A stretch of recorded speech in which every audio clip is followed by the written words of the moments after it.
indeed. We have many inner critics. So why don't we start with who you are, what your journey has been? What's your story, Niki? Okay, so my story, I guess, well, it starts when I was born, but actually it doesn't really. And I say that I have more than one story. I have my external story and I have my inner story or stories. And I say that it starts in the 1960s, but not really, because I think for all of us, our stories actually start from centuries ago. Our stories are not just from when we started, but they're ultimately shaped by our ancestors, if you like, our parents, our grandparents, our great grandparents. You get the idea. What happened to them in their lives, that generational, intergenerational stuff is part of our story too, and definitely part of mine. So, but all I really know is, from when I can remember. So I grew up I was born in the 60s. Obviously, not necessarily obviously, but I am a girl. I was a parent of, so I'm a second generational immigrant. My parents grew up in colonial Nigeria. They were born in the 20s, so they lived through that to the 20s, 30s, 40s, 50s, and they came to the UK in the 50s, the late 50s. In fact, my father arrived here. He demobbed after the Second World War, so he was in Paris at the time. But for them, their experience was that, and they called Europeans, that's how they called them, Europeans were superior, because that's all they knew. And that everything about us, consequently, was inferior. So I just automatically assumed, and that's how we were described then, that I was a second-class citizen. That's what I took on board, didn't question it. I was female and I came from an African family, so males are, well then certainly, considered superior, and I was inferior. So I'm inferior because I'm black and an immigrant. I'm inferior because I'm a woman.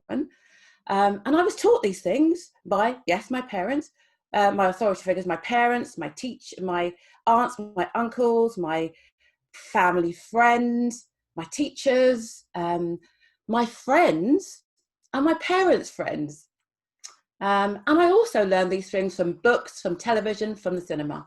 I was taught to be compliant and to criticize myself. I think I was taught, yes, to be respectful, but that because I was less and not good enough, wasn't safe. Mm. Does that make sense? It does. It does. It does. There are so many parallels in our stories. I grew up in India, which is also a very highly patriarchal culture. I was recording a conversation with a fellow coach earlier today, and she said, okay, so tell me, what was it like to grow up in India? And I said, well, it's a highly patriarchal culture. And there, boys are considered God's gift to mankind. Absolutely. So I understand what you are saying.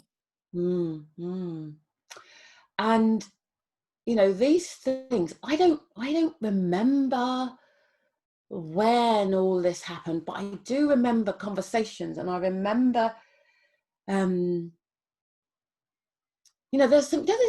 were just these things, like for me they're like little films of things that happened in my life that kind of reinforced that.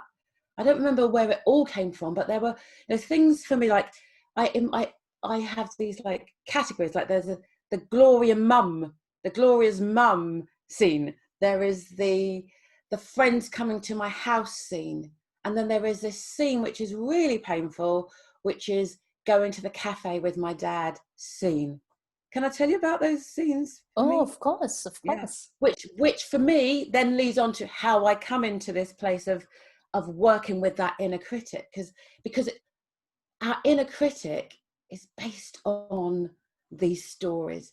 So Gloria was somebody who was bullied. She was fat. She was the most unpopular child in our year at primary school.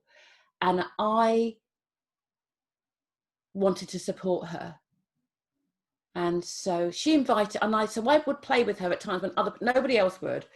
And she invited me to her house for tea on Saturday. And I completely forgot. I was like 5 or 6, something like that. I completely forgot. And her mum, so they came round to my house, and I went to a swimming lesson with the Brownies. And actually it was a tournament. I'd completely forgotten. They came to my house and I wasn't there.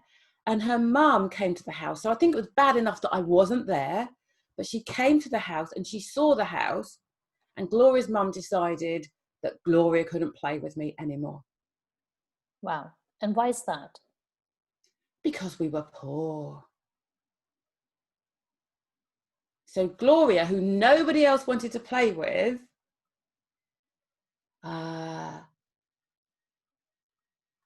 couldn't play with me. So now I'm the lowest of the low, aren't I? Wow. Is this in the UK, or are we still in Yeah. Paris? Kentish Town, London. That would probably be about 1969, 1970 maybe. Yeah. And then some friends came to my house, and we're African, so we cooked smelly food. And I remember them coming to ask me to come out to play, and they came to the house and they said, and I remember them coming out and saying, oh my God, her house really smells, doesn't it? Because we had garlic and onions and all of that sort of stuff. So it's just like little things like that kind of made me think I wasn't good enough. Does that make any sense to you? It makes a lot of sense. It makes a lot of sense. Obviously, my experiences are different, but for different experiences, the essence of what you're saying still makes sense, because what you're essentially talking about is an implicit social hierarchy in the system, that nobody would play with Gloria, and now she can play with you. Yeah.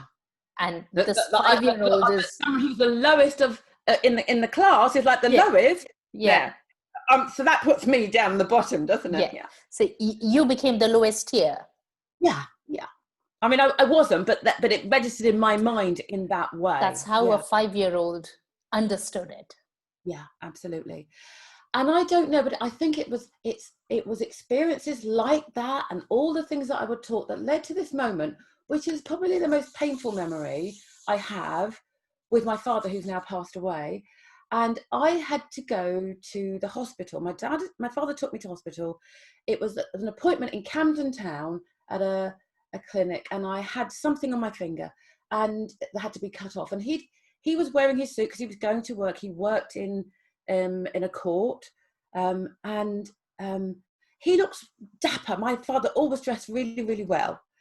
And we'd been to the hospital, they'd cut this thing off, and we hadn't had any breakfast because I wasn't allowed to eat, because it was an operation of some sort, but I wasn't allowed to eat any breakfast. So he wanted us to go to a cafe and get some breakfast.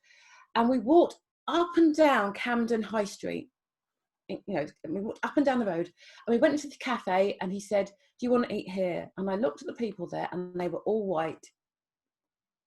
And they all looked really well dressed. And my dad looked perfectly well dressed. I was so proud of him.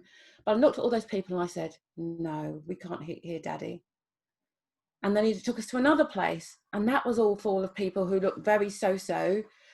And he said, can we eat here? And I said, do you want to eat? I said, no, I don't want to eat here, Daddy. And we went to every cafe. We walked all the way down from Camden Town tube station, all the way down to Mornington Crescent. And if anybody's in London, they will know that is a long walk. And at the end of there, round the corner, is a workman's cafe. And my dad is in his best suit for work, white shirt, tie. He looked dapper. And I said, Daddy, can we eat here? So we ate breakfast with all the builders, all the workmen, because I thought that that's all we were good enough for. And that at least we wouldn't be at the bottom there. And those memories are the things that I think, until I became a mother, stopped me. That sense of myself, sense of being not good enough, stopped me from, didn't stop me from going to university, but stopped me from applying for the best jobs, from applying for anything where I could be judged or criticized or feel bad about myself. I think that moving out, doing anything that was out of my comfort zone, I would avoid. Mm. So I would apply for jobs, but only jobs I knew I could do. Yeah. And I would avoid anything that, for any job that required me to do a presentation to get the job, or required me to, I thought might require me to do a presentation in the job. So I only got so far. I underachieved, and I know I underachieved. And becoming a mother and a single parent of that was the turning point for me. I then had to push myself to go outside of my comfort zone because A, I needed to provide for her, and B, she's a girl and I didn't want her to have the same story. Yeah. And I think so. I worked in local government for the first part of my career. And after I had her, I applied for a job at Pfizer. And I got that job in HR.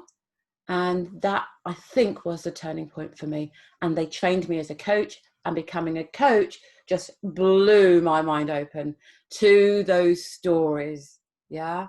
And then I could start challenging them. And that's kind of what's brought me up to the present day. So sorry if that's being long and rambling, but that's my story. Wow, what an amazing story. It just tells us that whatever we believe in is essentially a sum total of the world around us. These are nothing but stories that we pick up from our social and cultural conditioning and our life experiences. And they don't have to be true. In fact, a lot of them aren't true. Absolutely. Most of them are not true. Most of them aren't true. They come from other people's stories, and we take them on board, and we distort them even further. Yes. I don't believe the stories that my parents taught me was designed to hold me back, but they might have been designed to keep me safe in the 1960s, right? Absolutely. But the world's moved on from then, but we get stuck in those stories, right? Yeah. The world moved on, but I was stuck with that story. Yeah. And that's the same for all of us. Most of us are caught in those stories from our childhood, from then, and those children, kind of that child in us, gets triggered at certain times. But we wouldn't let a 5-year-old drive our car. So why do we let a 5-year-old drive our lives? That's a brilliant question. That's a brilliant question. And you're so correct about us staying stuck in those old stories. I remember there was a conversation I was having recently with some extended family, and they are still living in India in a part which is not very safe, let's say, especially for girls. And I grew up in one of those similar areas. So obviously, when I was growing up, it was really unsafe because boys could do things and get away with it. God's gift to mankind with that attitude. And the society kind of believed that it was okay. And in this recent conversation, they made a statement wherein they said, oh, girls are safer when they are accompanied by boys, their fathers or their brothers. And for a moment, the current me went inside me, nope, that's not true. And then I thought, hold on, that's still the reality they live in. Yeah. That's the world they live in. I now live in a safe place. That doesn't apply to me anymore. But to somebody who's living where they are, that's true. So yeah, it's amazing how people can operate from their own stories and their current stories, but we don't have to acquire other people's stories. Yeah. And we need to be aware when we're doing that, and to be able to separate that out. Yeah. And I think it's when we feel that kind of discomfort, or when we're holding ourselves back from doing something, and we see that where we're doing it repeatedly, that's when we need to start questioning the story, challenging the story, and assessing whether that story is still relevant. In fact, was it even relevant when we learned it? Yeah. Yeah. Well, if it is something so simple, if it is getting in our way, if it's keeping us small, if it's stopping us from applying to the jobs that we really want to do, or eating at places that we would love to eat at, Or being why the hell? visible even. Yeah, why Yeah. the hell don't we do them? Why don't we do Yeah. those things? Why don't we do them? Because that inner critic obviously is saying don't. I mean, it's there to keep us safe. Mm. And our inner critic believes that we're not safe in those environments, and its job is to protect us, right? So it is going to do its damnedest to hold us back because it's still stuck in that story. Mm. And I read something the other day that said, actually, we've got, I used to talk about the inner critic, but this is saying that we've got like 7 inner critics. And I Wow. used to say to my clients, give your inner critic a name. One of my clients, and she knows who she is, gave her inner critic the name the moaner. She called her Mona, right? As in, because she's always moaning. But actually, there are 7. And so there is a perfectionist, which is there to make sure that we do things perfectly, because it will say that if it's not perfect, it's not safe. So it pushes us to create, the top standards, and that's not bad. But when it gets to the point where we're procrastinating and we're not delivering because things have to be the best, or because we're burning out, that's not good, right? So there's a perfectionist, there's the inner controller. And the inner controller is there to stop us from being impulsive and taking risks. And whilst we don't want to take dangerous risks, we do need to take some risks in life, right? There is a taskmaster that gets us to work really hard, to be disciplined. And these are things on a spectrum. Yes, it's okay, but let's not do it to excess. There is the underminer that is there to undermine our confidence and our self-esteem so that we don't take risks. Yeah, so if we don't feel confident, it's like in our subconscious, if we don't feel confident, then we won't do things that will harm us. The thing is that this inner critic, it's taking things to excess. There's a destroyer that is there to attack our self-worth, again, to keep us safe. There's a guilt tripper to make us feel guilty about making mistakes, so we're perfect. And then there's a molder which says we have to fit in, we have to be like everyone else, don't stand out, don't be a show-off, don't do any of those things. And and this inner critic is like a chameleon. It changes, and its voice is different, and it can sound like it's really supportive and caring, and it can be menacing, right? That's why we don't do things, because this little voice just slips in somewhere in its many different guises to hold us back, and it wants to look after us, but it isn't always telling the truth. It's truth. And we as adults, as grown-ups, need to recognize that when those voices are coming up, actually, it's the child in us when we were 5 years old that's saying, I'm scared. Yeah? But what do we do as adults? We join in and say, yeah, you're right, you should be scared. I'm not going to do it. I'll do whatever you say, right? And actually, we need to scoop that child up and be nurturing and supportive and reassuring, and encourage it to take a different perspective, to recognize that might have been relevant then, but it's not relevant now. Yeah. So what happens when we start realizing that whatever stories, these inner stories we believe in, are not true? Does it mean that we are kind of betraying whatever we have learned, our parents, our authority figures, our culture? No, I don't think so. Sometimes, the things that our parents, our grandparents learned, what they believed was, probably relevant to them, but also, oh God, they are also a product of their parents' experiences, and at one time it may have been relevant, but we kind of, it's almost like we kind of need to come up to date with where we are. So I have a client who said that her father stopped her from going on a gifted and talent program in the US, and her father was born in the deep south to parents who had probably worked on the plantations. Yeah. And so I said to her, she struggled with self-confidence, with self-esteem, those sorts of things. And she's a brilliant, you know, she is brilliant. She was brilliant, she is brilliant, and she has been since she was a child. And he told her not to do that program because he wanted to keep her safe. Mm. Yeah. And I said, and she said, I don't know why, you know, if he hadn't held me back, I would be much further in my life than where I am now. And I said to her these words: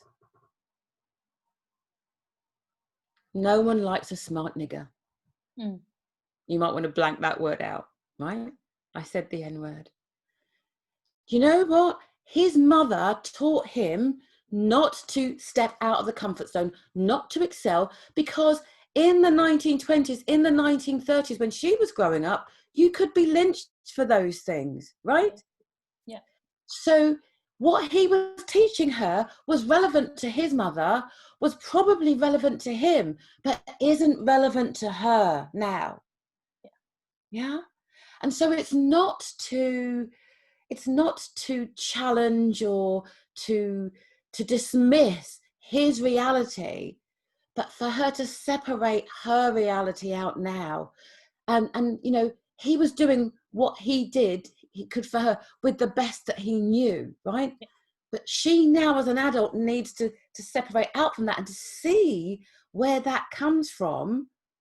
It was relevant to him, it's not relevant to her, and it's her responsibility now to, if you like, to educate, to support her inner child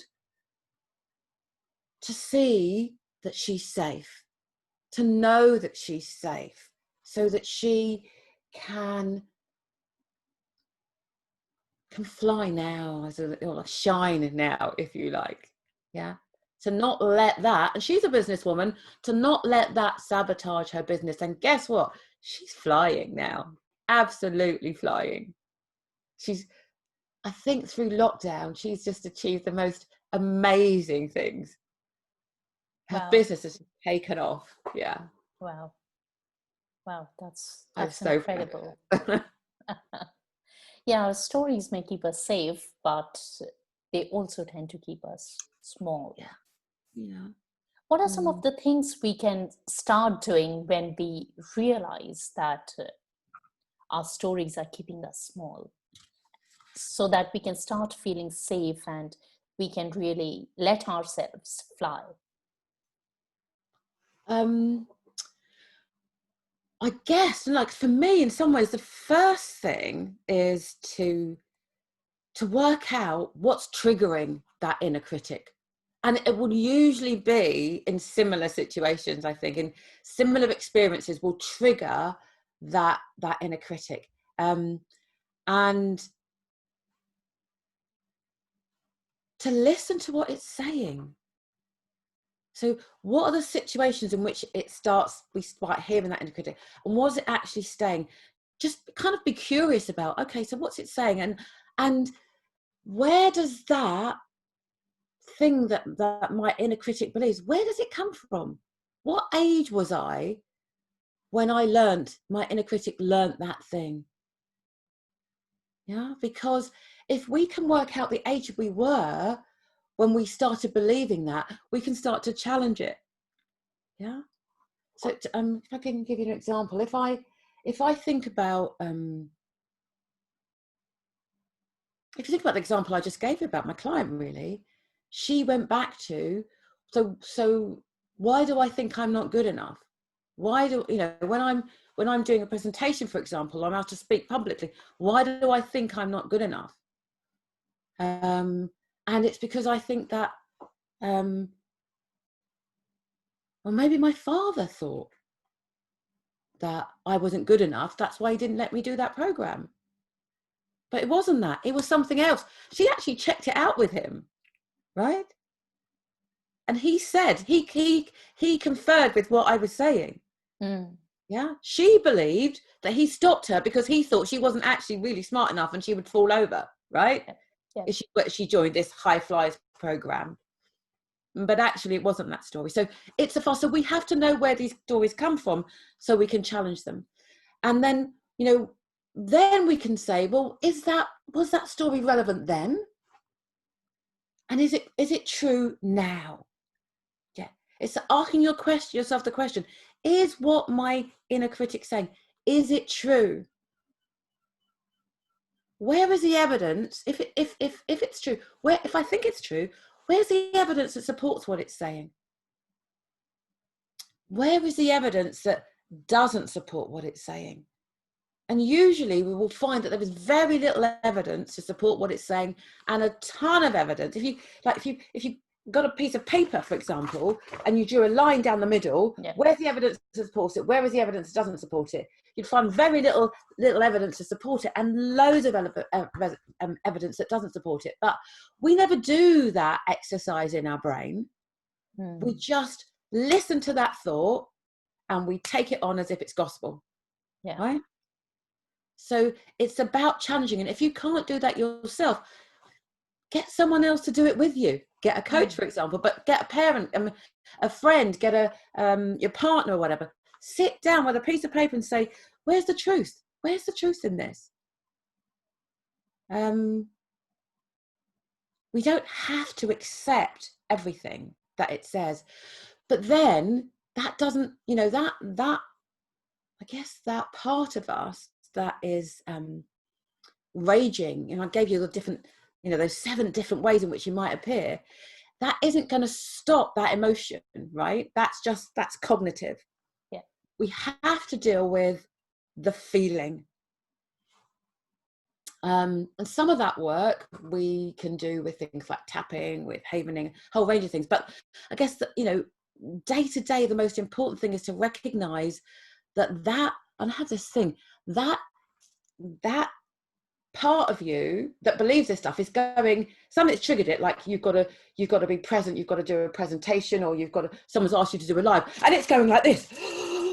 Right? So what happens is, when you learnt it, maybe you had experience, it went like this, and it never actually went in. But when it, in those quiet moments, it's like this, but it's never gone in completely, not gone in completely, right? But when you're triggered, it goes, and we need to work out, yes, what's triggering it, but we also need to soothe that part of us, right? And so rather than joining in the chorus and say, and doing what that part of us wants us to do, we also need to say, yeah, I know you're scared. I know you're feeling anxious. I know you're feeling fearful, but actually it's going to be okay. And I'm going to do this anyway. And do you remember last time when you did it, it was okay? And the time before you did that, and it was okay?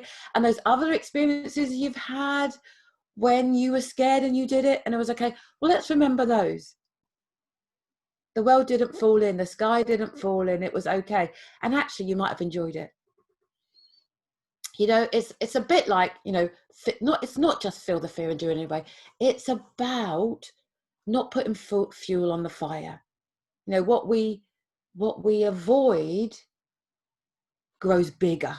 The more we avoid it, the bigger it will get. So we kind of need to be that nurturing parent to our inner child, to soothe it and to say it's going to be okay. And to, you know, another thing we can do is to visualize it being okay. Mm-hmm. Yeah, is to because our subconscious doesn't know the difference between what we imagine and reality. So, you know, when you watch a scary film, I remember my mother saying, "My God, is it real? No, it's not real." But we get really scared, right? So, is it real, Nikki? No, it's not real. But if we imagine doing something and it going really well and experience all the emotions of that going really well, well, our subconscious believes that that's a good thing. So it's going to be less resistant in when we actually need to do that thing. Yeah. And then when we do it and it goes really well and we acknowledge it and we think, oh my God, I'm so glad I did that, rather than say, oh my God, I'm so glad that's over. I'm so glad that sends a message to our subconscious that says, oh, this is okay. And it says, oh, that makes her feel really good. Whether I've imagined it or it's actually really happened, I'll do that again. Right? So we imagine it and it feels good in our imagination. Our subconscious then is not so, that inner child is not so resistant. It lets us do it with less fuss, and we do it and it feels good, and we think, and we send that message, those feelings, we experience those feelings, we send that message back and it says, oh, that helps, Nikki. I'll let her do that again. So I do it again and I do it and I feel good and I've imagined it and it was good and I did it and it was good. And I acknowledge it and I think, oh, that feels really good. I'm so glad I did that. Message back. Remember, that part of you only wants you to be well. And the more experiences you have of doing something and being happy and feeling safe, the more it will actually encourage you to do that. Yeah. So the worst thing we can do is avoid it, because that's going to make that part think, that inner child, that critic think, oh, well, we don't want to do that. Don't do that.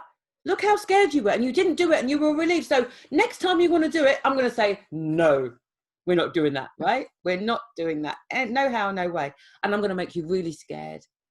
The perfectionist will come out. The molder will come out. You know, you don't want to stand out. Nobody likes to show off. All of those parts will come out and just sabotage you.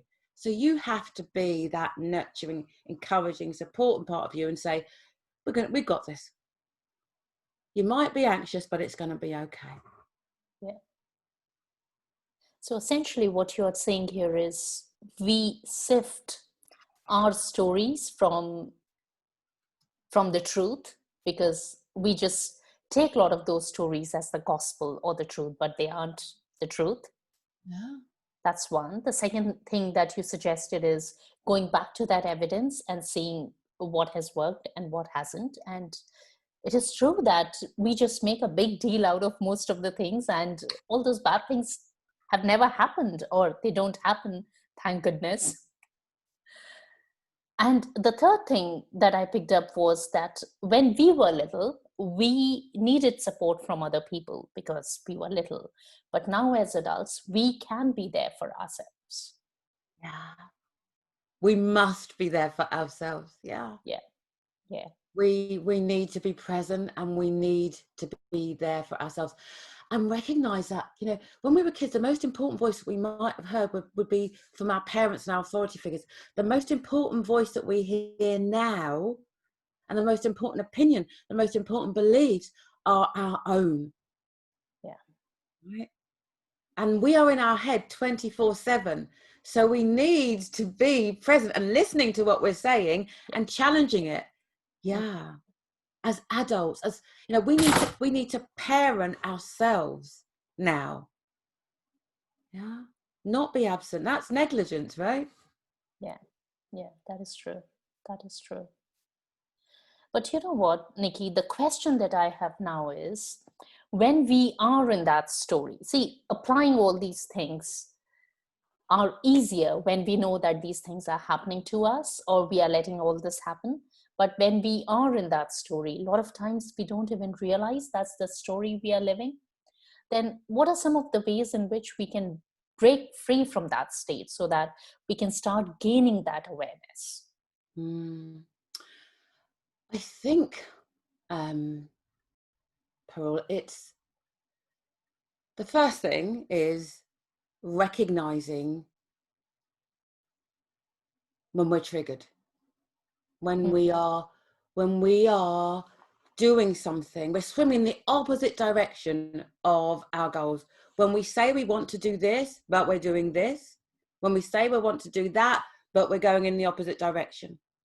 When we are not achieving our goals, when we're not showing up in our businesses, in our lives, when we are in conflict with what we want, that's almost like the flag that needs to stay for us to say, hang on a minute, I need to do something here. You know, obviously I would say that when you're working with a coach will challenge you, will pick up these stories and get you to look at them and to challenge them. But if you're not working with someone, then, you know, those are the moments, those moments when you are saying you want to go to A, but you're driving to B, or running in the opposite direction. Those are the moments of, they're gifts, actually, I think. They are signs to you that you need to do something. You know, and you know, it's also when we're triggered, when we have these feelings of fear, when we have discomfort, that's also a gift. It's a signal to you that something is going on that you need to be curious about. So actually, that's what I would say. So when we have these, when we feel emotions of fear, of anxiety, of anything that's unhelpful, really, that is a part of you serving up to you something that says you need to be curious and explore this thing. Yeah. Essentially, that's evidence in our life, isn't it? That something is not working. Yeah. Yeah. That something's there that's going to be holding us back. Something is there that we need to work on. Yeah. And we can process these things. We don't have to be stuck with any of this. Yeah. It's those moments, those emotions, those experiences, that the things that we're doing, that we cannot just ignore because they are there. They challenge us, right? Emotionally. That is evidence. Those are moments, those are gifts to us that we can use to get past all of this stuff. That kind of ties in beautifully with what you said about being present, isn't it? Because if we are not present and if we are constantly on an autopilot, then we would just never pick up these signs. Yeah.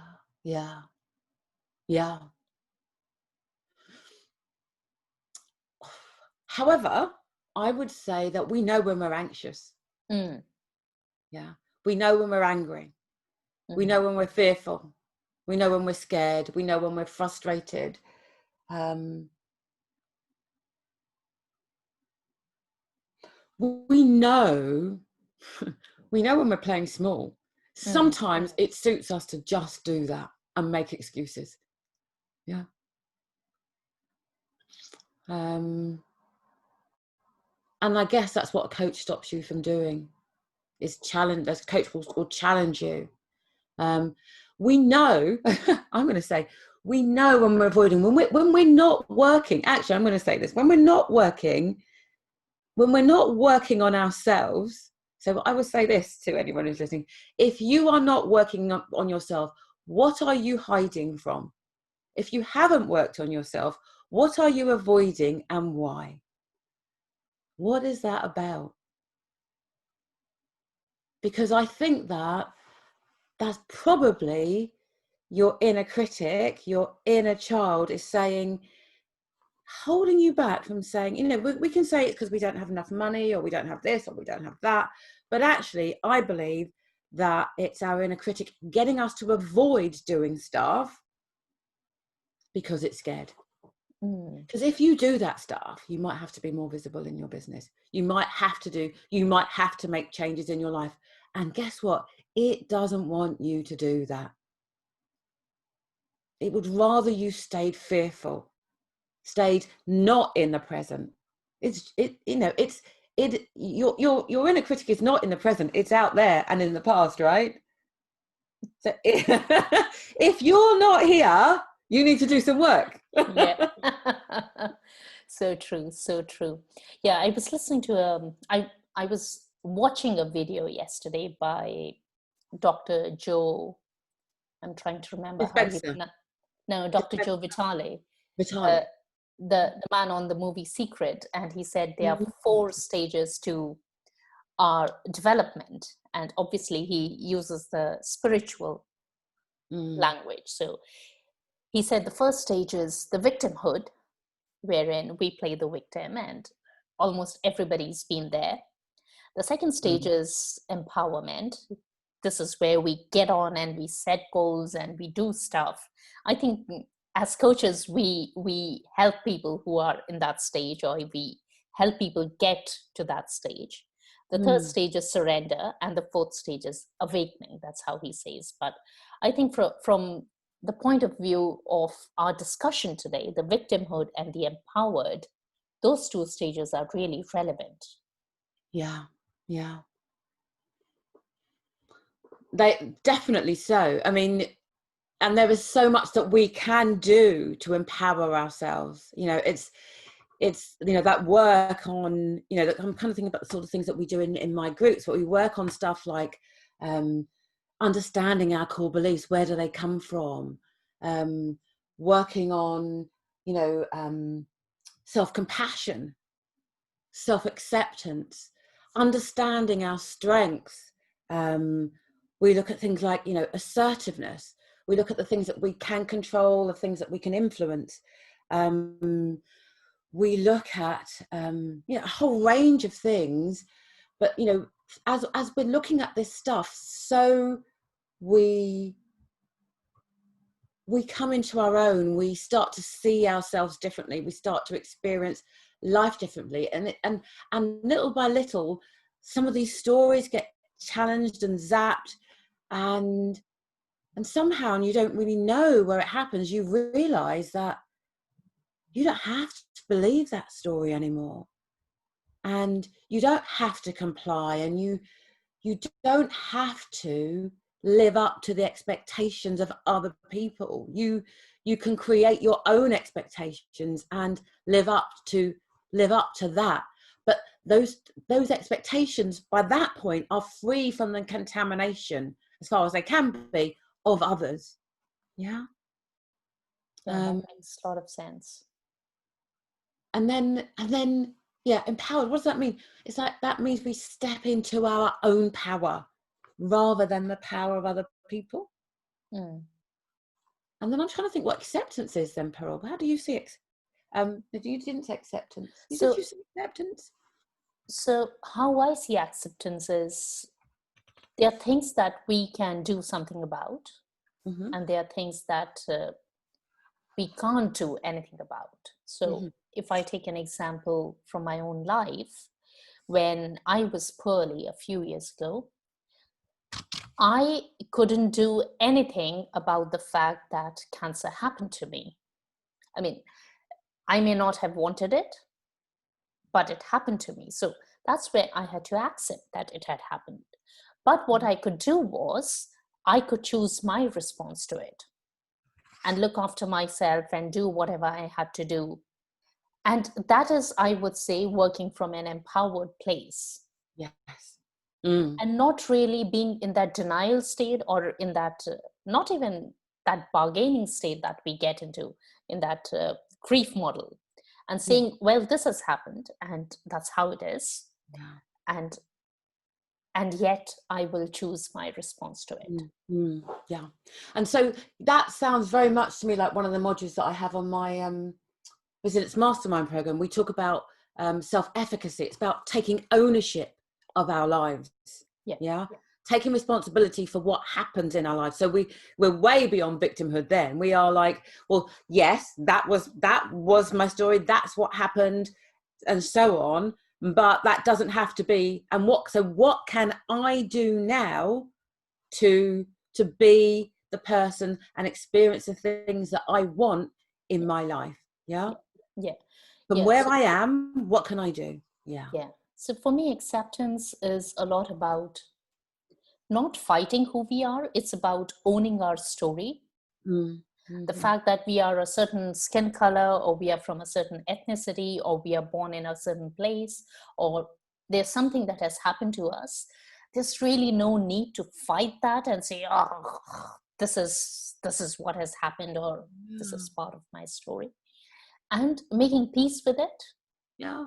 and choosing your response, because as adults we can do that. I mean, a lot of us can do that. I understand that there are some people in the world who don't have that freedom, but people Mm. like you and I do, Yeah, absolutely. and we should And just it's been exercise that choice. exercise that choice and value it. And you know, something you said there, Paul, which really kind of resonated with me. And I think, you know, there is the danger of a single story there by Chizoma. Yeah, that there's no, we are many stories. Yeah, And as you were thinking, you were talking about that, you were saying, you know, we need to get beyond our stories. And I think, so I've told you one of my stories.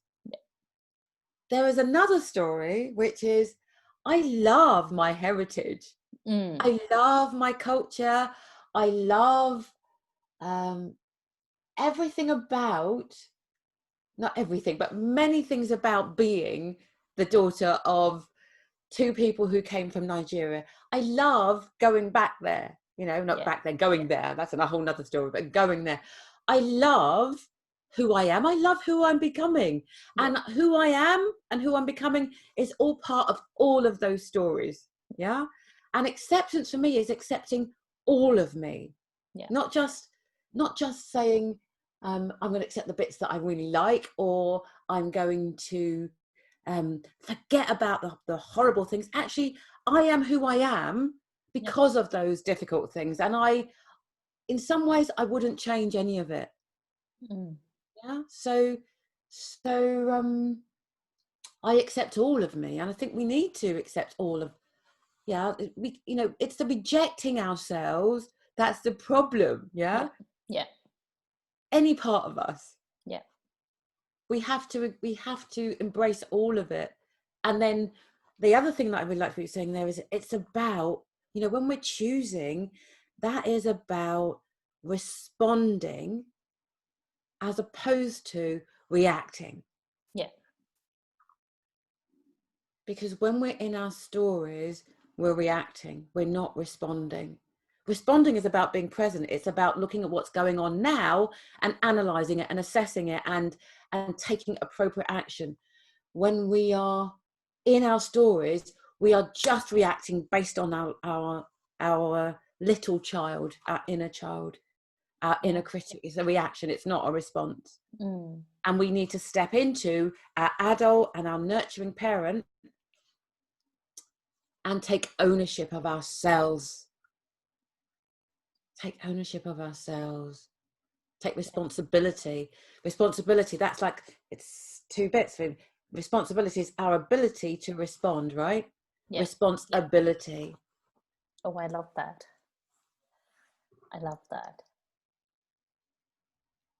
Yeah. Taking responsibility for ourselves, our Yeah, lives, and yeah, our choices. yeah, absolutely. And it's wonderful when we do. Yeah. We feel free, right? Yes. As opposed to being stuck. Mm, And then anything is possible. Anything is mm, possible. It's freedom. yes. It doesn't mean that we would always get where we want to or where we wanted to, but having tried, we would feel so much better. Mm. Yeah, yeah, And, and we can only get where we want to when we have tried. yeah. And there's that saying is that you only fail when you give up, right? Mm, yes. When you give in, you Yes. give up. Yeah. Yeah. Oh my God. What a beautiful conversation. Thank you so much, Nikki. So tell me, is there something exciting that you're working on? What's going on in your world? Oh gosh. Lots of exciting things. Yes. So I work in the corporate world, so I'm doing stuff there for businesses. But I have two things going on at the moment. I have my Thrive Tribe, which I'm building up, which is a membership group where we talk about all of these sorts of things. And it's like a 12-month, if you like, a rolling program, which we build on, where we talk about all of this sorts of stuff. And I also have my Resilience Mastermind, which is a 12-week program where we work in a sort of really intensive way on all of this stuff in a small group, no more than 12 people in a group. And each week we work on a different topic, and then we have a group coaching session during the week. So I'm relaunching that I did a beta program this year. God, it's been a long year, Pearl. This year. I did a beta program this year, and I have taken the learnings from that, and I'm going to be launching that again in January. So I'm really excited about that, and I've already got some people on the wait list. So yeah, exactly. But this month I'm really focusing on getting people to developing awareness of my Thrive Tribe, which is a less intensive program, but is so warm and encouraging, and so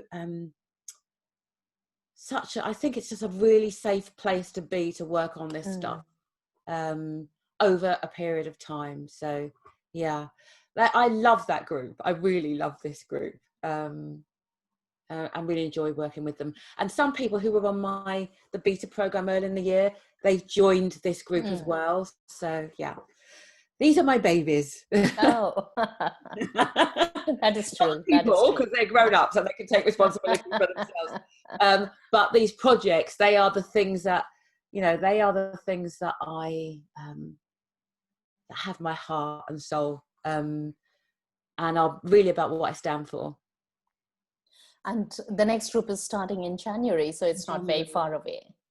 No, lots to do. But it's not far off. And I'm joining new people to my Thrive Tribe in December. Oh, brilliant, brilliant, brilliant. So when we finish, I would like you to drop all the links just underneath this video so that people can access that information and join your tribe. Wonderful, thank you. I've really enjoyed the conversation. Me too. So tell us, how can people get in touch with you when they want to work with you? So I have a Facebook page called Niki, as in Nike Lawal Mindset Coaching. I've got a couple of websites, and I'll drop those links in. And I'm also on LinkedIn, Niki Lawal, my profile's there. That's they're largely talking about the stuff that I do in the corporate world, but also just generally sharing thoughts, ideas, concepts, and so on. So yeah, Facebook, LinkedIn. I'm also on Instagram, Niki Lawal Holistic Coaching. I forgot to tell you what else I'm doing, Pearl. I'm also working on it's something that's going to feed into my Thrive Tribe, but I'm training as a nutritional coach, because I don't think, did you not know? I know. I was about to say that I've been watching those fabulous pictures you put up on Facebook and thinking, oh, that looks so delicious. So it initially started off with me thinking about the mind and food connection.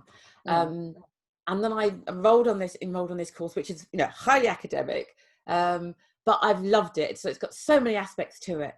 And this space you see is going to be transformed by this time in April. This time next year it will be changed. This is going to become a kitchen. I'm knocking this wall down. This is going to become my coaching room, if you like. It's going to be a kitchen. But the point is that what we eat and our physical health is very much related to us thriving. And what I'm about is helping people to thrive. So it's how can we eat, how can we support our gut, how can we protect ourselves from things like inflammation that are affecting things like this whole COVID thing. But also, how can we protect our mind? How can we take care of ourselves as individuals, business owners, parents, mothers, so on? How can we look after ourselves in our busy lives in a way that is sustainable? So I'm looking at how can we I want to become the queen of battery, for example. How can we feed ourselves in healthy ways, and do it in a way that's manageable in terms of our whole lives. So there's that as well, but that's all going to feed into things like my Thrive Tribe. So it's not a standalone thing, it's going to be integrated into the way that I work. Mm, mm. I'll briefly mention this. You know what? In India, we have this concept that there are foods that are of a certain category, and the whole concept is based into what you just said. Our foods tie into our well-being in a certain way. Mm. But we kind of, I think, when we were growing up, we kind of lost that connection. Oh, absolutely.